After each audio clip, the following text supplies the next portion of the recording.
30 రోజుల క్రితం నేను ఒక పని చేసే బీచ్ పర్యావరణ వ్యవస్థను నిర్మించాను. ఈ నెల పొడవునా ఈ తీర ప్రాంత మొక్కలు మరియు జంతువులు కఠినమైన సముద్ర తీర వాతావరణంలో జీవించడానికి అలవాటు పడ్డాయి. జంతువులు ఎలా స్పందిస్తాయో చూడటానికి నేను తీవ్రమైన ప్రకృతి వైపరీత్యాలను కూడా సృష్టించాను. ప్రాణం లేని ఎడారిగా ప్రారంభమై ఇప్పుడు ఇది ఒక కడకడలాడే రంగురంగుల బీచ్గా మారగలిగింది. కానీ అవి ఎలాగో అర్థం చేసుకోవడానికి మనం మొదటి రోజుకు వెళ్ళాలి.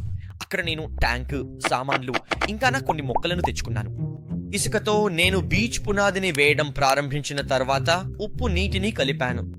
మొదట సముద్రం మబ్బుగా కనిపించింది, కానీ కొన్ని గంటల తర్వాత ఉప్పు నీటిలో పూర్తిగా కరిగిపోయి మన సముద్రపు మొక్కలను చేర్చడానికి సిద్ధమైంది. నేను కొన్ని సాధారణ రాళ్లు మరియు సముద్రపు పాచితో ప్రారంభించాను. తరువాత భూమి కోసం నేను ఒక చెక్క ముక్కను, కొన్ని చిన్న గవ్వలను జోడించాను మరియు సముద్ర తీర అడవిని సూచించడానికి వెనుక భాగంలో నాచును ఉంచాను. బీచ్ తయారు చేయటం ఇప్పుడు పూర్తయ్యాయి, కానీ ప్రతిదీ ఇంకా ఖాళీగా మరియు నిజమైన దానిలా అనిపించట్లేదు. మన మొదటి జీవిని చేర్చే సమయం వచ్చింది. ఇది కేవలం ఒక గవ్వలా అనిపించవచ్చు, కానీ వాస్తవానికి ఇది అంతకంటే ఎక్కువే. ఇది దాని నివాసితులను సురక్షితంగా ఉంచే రక్షణ గృహం. పరిసరాలలో హాని ఏమైనా ఉందేమోనని పరిశీలించిన తర్వాత ఆ జీవి పూర్తిగా బయటకు వచ్చి దాని ముఖాన్ని మనకు చూపించింది. అదొక హెర్మిట్ పీత. పీత వెంటనే పైకి వెళ్లి ఏదైనా సంభావ్య వేటగాళ్లను గుర్తించడానికి గోడకు ఆనుకుని కూర్చుంది. హెర్మిట్ పీతలు అంటారే గాని నిజానికి అవి చాలా సామాజిక జంతువులు. కాబట్టి పీతకు మరింత సౌకర్యంగా ఉండటానికి నేను దానికోసం ఒక మంచి స్నేహితుణ్ణి చేర్చాను. రెండవ హెర్మిట్ పీత మొదట సిగ్గుపడింది, కానీ త్వరలోనే అది కూడా తన గవ్వ నుండి బయటకు వచ్చింది. అంతా బాగానే జరుగుతున్నట్లు అనిపించింది. అందుకే నేను ఎకోసిస్టమ్ను కొన్ని రోజుల పాటు అలాగే వదిలేయాలని నిర్ణయించుకున్నాను. 4వ రోజు నాటికి హెర్మిట్ పీతలు ఇంకా కలిసి జీవిస్తున్నాయి మరియు వెనుక ముందు బీచ్లో తమ స్థానాన్ని ఏర్పరచుకున్నాయి. కానీ సముద్రం పైన కింద మరింత జీవం అభివృద్ధి చెందడం ప్రారంభమైంది. మొక్కలు పెరగడం ప్రారంభించడమే కాకుండా ఆ రోజు ముందే నేను మరొక రకమైన జీవిని చేర్చాను.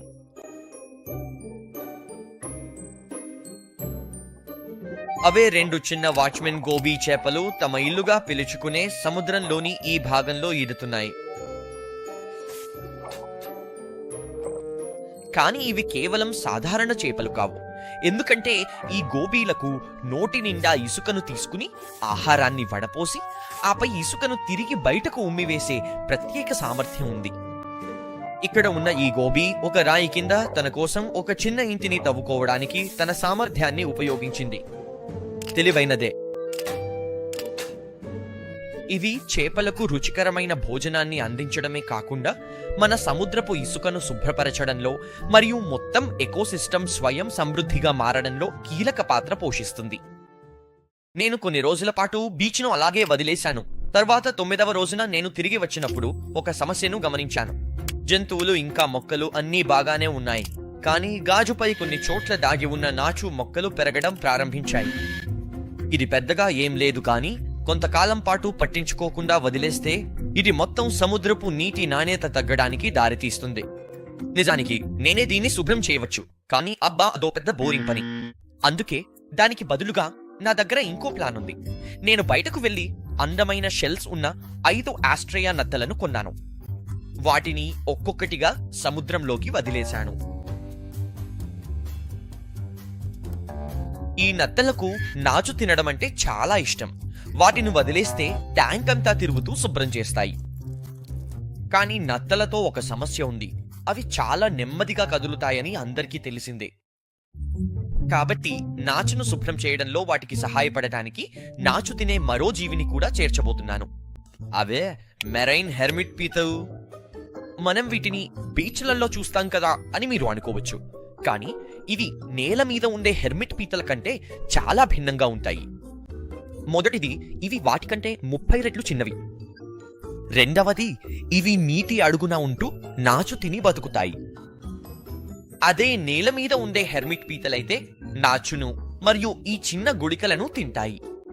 కొత్తగా చేర్చిన ఈ మెరైన్ హెర్మిట్ పీతలు రాళ్ల మధ్య సందుల్లోకి వెళ్లి నత్తలు వెళ్లలేని చోట్ల కూడా శుభ్రం చేస్తాయి. పైగా ఈ పీతలు నత్తల కంటే వేగంగా కదులుతాయి. సరేలేండి, అవి అంత వేగంగా ఏమీ లేవులే. 14వ రోజుకల్లా రకరకాల జీవులతో ఈ ఎకోసిస్టమ్ చూడటానికి చాలా బాగుంది. కానీ దూర ప్రాంత అడవిలా ఉండాల్సిన నాచులో ఒక సమస్యను గమనించాను. రోజులు గడిచే కొద్దీ నాచు వేగంగా పెరిగి బీచ్ అంతా వ్యాపించడం మొదలైంది. ఇప్పటి వరకు నేను బీచ్ నేల భాగంలోకి ఎక్కువ జంతువులను వదలలేదు, కాబట్టి ఇది సరైన అవకాశం. అవే మిడతలు. ఈ కీటకాలు మంచి ఎంపిక, ఎందుకంటే ఇవి నాచును తింటాయి మరియు నీటిలో ఉన్న వాటికి ఎటువంటి ఇబ్బంది కలిగించవు. నేను నాచు ఉన్న చోట కొన్నింటిని వదిలాను. అవి వెంటనే పని మొదలుపెట్టి అదనపు నాచును తినేస్తున్నాయి. కానీ ఒక మిడత మాత్రం పొరపాటు చేసింది. అది ఇసుక మీద విశ్రాంతి తీసుకుంటున్న హెర్మిట్ పీత వైపు వెళ్ళింది. సాధారణంగా హెర్మిట్ పీతలు శాంతంగా ఉంటాయి, కానీ భయం వేస్తే తమ పదునైన గోళ్లను ఉపయోగిస్తాయి. ఆ మిడత తన చావు వైపు నడుస్తోంది. కాసేపటి తర్వాత పీత వెనక్కి తిరిగి మిడతను చూసింది. హెర్మిట్ పీత దగ్గరకు వెళ్లి చివరకు మిడతను ఒక్కసారి తట్టింది. కానీ అదృష్టవశాత్తు పీతకు అంతగా భయం వేయలేదు. అందుకే దాన్ని వదిలేసి తన దారిలో వెళ్ళిపోయింది. అది త్రుటిలో తప్పించుకోండి. మిడత నువ్వు వెళ్ళి నాచు తింటే మంచిది. మరికొన్ని రోజులు గడిచాయి. ఈ రోజు జంతువులు ఎలా స్పందిస్తాయో చూడటానికి తీర ప్రాంత వాతావరణాన్ని సృష్టించాలనుకున్నాను. అందుకే లైట్లు ఆపేసి వర్షం కురిపించడం మొదలుపెట్టాను. హెర్మిట్ పీతలు అస్సలు సంతోషంగా లేవు. వెంటనే ఆ పెద్ద మొద్దు కింద దాక్కున్నాయి. జంతువులకు వర్షం ఇబ్బందిగా అనిపించినా వర్షం నిజానికి చాలా ముఖ్యం. ఎందుకంటే రోజులు గడిచే కొద్ది ఉప్పు నీరు ఎక్కువ ఉప్పగా మారుతుంది. అప్పుడు ఈ వర్షపు నీరు దాన్ని సరైన స్థాయికి మారుస్తుంది. మరియు బీచ్లలో ఉరుములతో కూడిన తుఫానుల సమయంలో అలలు కూడా పెద్దవిగా మారతాయి. కాబట్టి దీనిని అనుకరించడానికి నేను సముద్రం అంచున ఒక వాటర్ పంపును ఏర్పాటు చేశాను. నీరు ఇప్పుడు వేగంగా పారుతున్నాయి. ఆ ప్రవాహాన్ని తప్పించుకోవడానికి గోబీలు రాళ్ల కింద దాక్కోవాల్సి వచ్చింది. తమ గుళికల్లో ఉన్న హర్మిట్ క్రాబ్స్ కూడా కొంచెం ఇక్కడక్కడ పడిపోతున్నాయి. కానీ నత్తలకు అదృష్టవశాత్తు అవి కేవలం గోడను పట్టుకుని తీవ్రమైన నీటి పరిస్థితులను తప్పించుకోగలిగాయి. కొంత సమయం తర్వాత నేను పంపును తీసివేసి వర్షాన్ని ఆపి మళ్లీ లైట్లను ఆన్ చేశాను. తుఫాను ఇప్పుడు ఆగిపోయింది. ఇప్పుడు మన బీచ్లో 22వ రోజు 30 రోజుల అనుకరణ ముగింపుకు దగ్గరున్నాము. కానీ ముగింపుకు ముందు మొత్తం పర్యావరణ వ్యవస్థ స్వయం సమృద్ధిగా ఉందని నేను నిర్ధారించుకోవాలనుకున్నాను. ఇప్పటి వరకు ఇసుకను శుభ్రం చేసే గోబీలు, నాచును తినే హర్మిట్ పీతలు మరియు మిడతలు, ఆల్గేను తినే నత్తలు మరియు మరెన్నో ఉన్నాయి.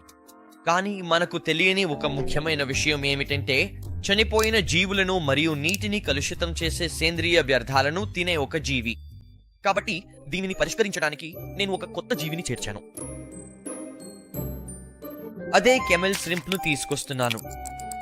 ఈ సముద్రంలోకి నేను చేరుస్తున్న అత్యంత అద్భుతమైన జంతువు ఇదే. ఎందుకంటే దాన్ని ఒక్కసారి చూడండి. రొయ్యలు వెంటనే తన కొత్త ఇంటి చుట్టూ అన్వేషించడానికి తగినంత సౌకర్యంగా భావించాయి. మరియు వెళ్లే దారిలో దానికి ఒక హర్మిట్ పీత ఎదురైంది. చిన్న పీత మొదట భయపడినట్లు అనిపించింది, కానీ తన గవ్వలో దాక్కుంది. త్వరగానే ఆ రెండు జీవులు స్నేహితులుగా మారినట్లు అనిపించింది. రొయ్యలు త్వరగా సముద్రానికి రాజుగా మారాయి.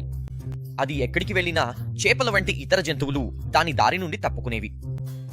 కానీ తొందరగానే రొయ్యలు విశ్రాంతి తీసుకోవడానికి ఒక చక్కని హాయిగా ఉండే స్థలాన్ని కనుగొన్నాయి.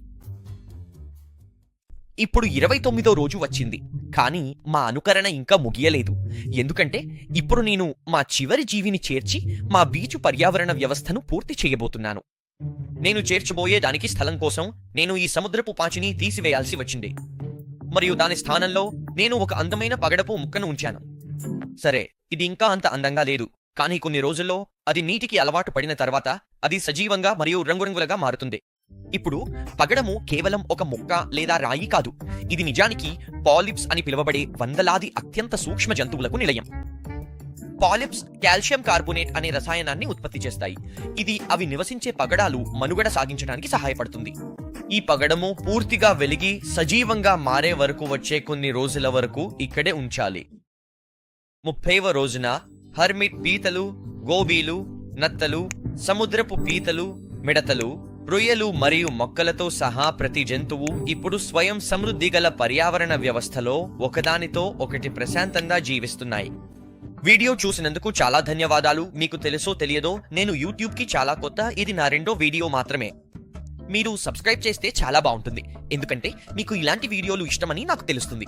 అలాగే మీరు చూడాలనుకుంటున్న ఏవైనా వీడియో ఐడియాలు ఉంటే వాటిని కామెంట్ చేయండి, మరియు నా ఇతర వీడియోను చూడటానికి స్క్రీన్పై ఉన్న వీడియోను క్లిక్ చేయండి.